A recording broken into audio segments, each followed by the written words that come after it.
Hey everyone, so I finished my supper. Today I ate early. Sometimes I finish eating at like 10 o'clock, 11 o'clock, depending on what I'm doing. I went out for a nice walk. I was hoping to get some photos of flowers with the raindrops still on them, but it's so hot, the water evaporated before I knew it. So anyway, another day. I've got some nice ones that I've taken before, and I back up all my documents. My computer is breaking, so I back up everything that I have on my computer so that if it does get wiped out like last time, I don't have anything to worry about. And for supper today, I had some leftover tuna salad and leftover curry, and then I just made some rice. And I'm eating brown rice now because of my high blood pressure. I have to lose weight, so apparently brown rice is better than white rice because it's good for your system. It's less fat. I don't like brown rice, but there's a lot of things I don't like that I have to do now. So the weight loss doesn't come easy. The weight gain, that comes easy. So that's what I'm saying. I went for my walk today, and I didn't go swimming because it was raining here most of the day. For those of you who are coming to Canada, you have to make a cultural adjustment. So when you go out, when you're sitting at dinner, like for us who come from Africa, we have certain things that we follow.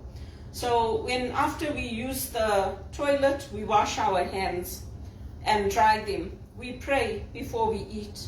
When we're eating, we don't discuss people shitting and peeing and ablution and the color of your baby's crap. But here, people do that. So it's very jarring when you first encounter it. But just join in with them. Now, if I go out and people invite me and they start talking about their child's peeing and shitting, and I'm going to say, yeah, you know what, when I shit, this is what my shit looks like. Because they're rude. Like for us who come from Africa, they're rude. But for them, we are unsophisticated. To them, that's sophisticated culture. The other thing is you have to swear. So if you talk to people in America, like they swear a lot. And if you don't swear, even when you're talking to your parents or whoever, it's like, yeah, which planet did you come from? So when we were in Zimbabwe, my mom used to also swear, and I used to tell her, don't swear like that. She'd say, everybody swears, so also swear now. And I even told my sister, she's like, in our family, we don't swear. I said, oh yeah, when you left home, everything changed, but you don't know anything because you only kept in touch with mom. You didn't keep in touch with me. You never visit me. You never see me. So you're only interested in mom. So that's why you don't know anything. She's like, no, she doesn't talk to you. I said, yes, she does. I know all her appointments. I know what her troubles are. I know her health conditions. I know everything. She's like, no, you don't. I said, yes, I do. Ask her. Ask her who she talks to. I said, I also can't handle it anymore. So when the customers talk to you, they swear at you, you know, like that movie Elvis. They say like, I'm sick of this horse shit. And you're like, oh, okay, please stop swearing. They're like, don't tell me not to swear. I'm not the customer. Who's your manager? Give me your manager.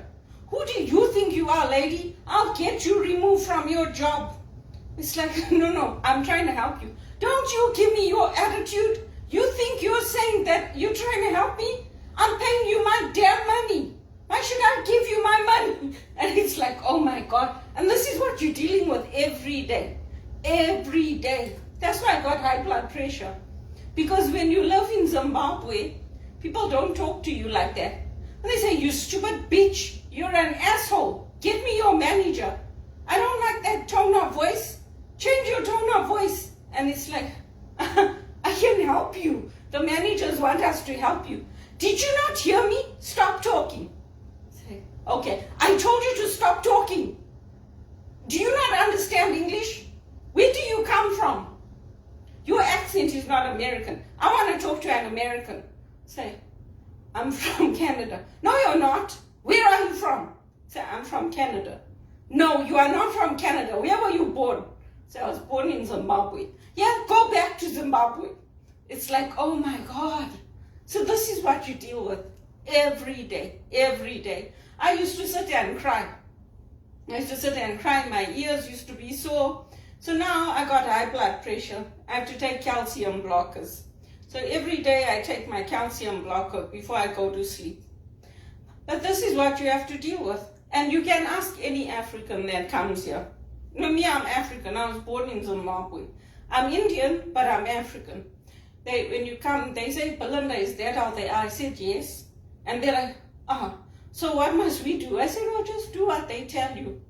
They just start talking about their sex life and the sex toy they bought for their partner. Just say, oh, that's very nice.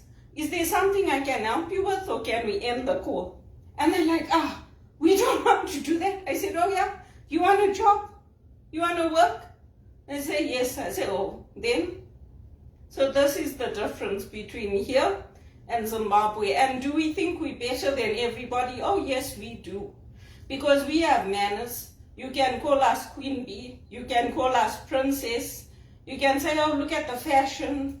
Go right ahead. We do think we're better than everybody.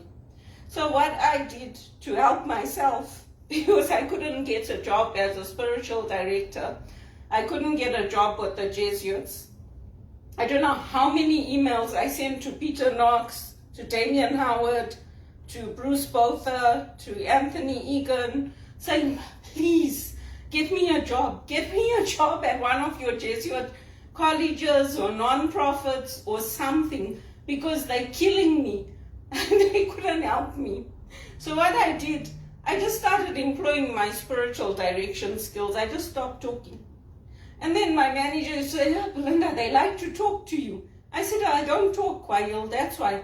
He's like, oh, but your calls are so long. I said, yeah, because I don't talk. I just let them go on and on and on. And then they go, hello?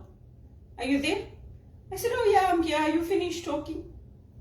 Don't interrupt me. I said, okay. Why are you saying okay? Give me your manager. What's your name? My friend is the VP of marketing at the company you're working for. I'm going to call them. And I also know Donald Trump and I know Joe Biden. I'm going to take you off that job and you will never work again in Canada, in America. We'll find you wherever you go and we'll make sure you never work again. I'm so sorry, sir. Do not say sorry to me. Do you not understand English? I told you to shut your mouth. So this is what you have to deal with when you come here. This is what you have to deal with. That's why I go crying to the Jesuits. I don't know how many times I told Gordon Rickson, give me a job at Regis College. They're like, we don't have any openings. I'm like, oh, these guys are killing me, man. They all want to be like Elvis. They all think they're Elvis, but none of them are Elvis. Do you know why? God is not at the center of their life. Jesus Christ is not at the center of their life. And that is why they will never be Elvis. Never mind the fashion, never mind the voice, never mind the looks, never mind the charisma. They will never, ever be Presley. Ever. Ever. This double chin is also because of stress. It is not because of anything else. I work out, I use the bicycle, I do strength training, I go for walks, I do everything right. This culture here is so screwed up, you can't even believe it. You can't even believe it. Really and truly. I mean, I've given up. I don't know how many times they must contact Damien Howard and ask him, how many times did she ask you to take her back to England? How many times? They must ask him. They're like, no, you have to stay in Canada. I'm like, hey, these guys are killing me, man. They're killing me. They think that they're God. They think that because they're executives, they walk on water. They put Boris Becker in jail, but Barrett Masrani and all of his team are walking scot-free. They're retiring with their millions. That's what really gets to me. I've also forgotten sometimes if I've had an extra account somewhere. I've also forgotten. When I go to the bank, the tellers that know me, they say like you. I say I want to get to know these other people. They're like, no, you come here. You come here and we are helping you. Because they don't care. The rest of them don't care. I go to people that have known me for 20 years to get them to help me. Because they don't care. They don't care. That's the problem. They're not talking to a human being. Now when you go on Amazon, or if you go on any of these big companies, they don't have people. There's no phone number to call anymore. It's all done through the chatbot or email. And you know what? It's good. Because people are so rude to us, they don't appreciate executive assistants. When they deal with you, they say, oh, thank you for your assistance. Give me a break. Give me a break. So, I don't know when, I don't know how, but I'm just praying God opens that right door for me. I'm just praying. And I hope it's going to be with the Jesuits who are nice, because you get some Jesuits who are really awful. And I mean that. Even Monty told me, he said, some of these Jesuits, you stay far away from them. But I just wanted to share that with you, because I know there's people coming here from Nigeria, from Zimbabwe, from the SADC region, and you think, oh yeah, we're going to Canada, it's going to be so cool. These are the cultural differences that you have to deal with. And they treat you like you're stupid. They say, are you educated? Say, yes, I am. I've got my master's from Canada. You don't have any masters from Canada. What's your name? That's how they treat you. That's how they treat you. So I used to just keep quiet. And my manager used to say, Belinda, they all like you now. I said, yeah, because I don't talk. I just let them talk. It's like you become their counselor, their friend, their spiritual director. That's how you are when you're working in customer service. And that's not how it should be. I grew up very different here. My customers were all my friends at the shop. We embraced that African culture and we enjoyed it. You can't even enjoy your work here. That's why I keep telling the Jesuits, hire me. Hire me. Before Gordon retires, now all the nice people, everyone wants to work with nice people. I'm also a nice person. Everybody wanted to work with me. But now there's no jobs here. That's why I keep on tagging the Jesuits in Britain. Because if Damien hadn't said to me, I think you should look into this, I wouldn't have followed through on it. And then the Sisters of St. Joseph, they're the ones who said to me, you must get your masters. And they treat me like I'm a piece of shit. They pay me like I'm a piece of shit, like I'm a donkey. So, and if you're going to say to me, don't swear like that, you know what? Yeah, if you don't swear, people think that, oh, you think you're high and mighty. That is what they do. So it's really sad, I tell you. It's really sad. But anyway, I stay close to the Lord. I tell myself, you know what? Even Jesus cursed the fig tree. So just leave it in his hands. That's what I do. Because sitting at home like this, it can become depressing if you don't have other things to focus on, other things to do. Now they're saying we're going to go into a recession. So I don't know what the rest of us are supposed to do. The big shots, they're laying people off left, right, and center. Their families are fine. When they get laid off and they have to go work in minimum wage, then they'll know. Because that is what's going to happen. I worked with a guy there at the call center. He was working as a senior executive at EY and Deloitte, and they laid him off.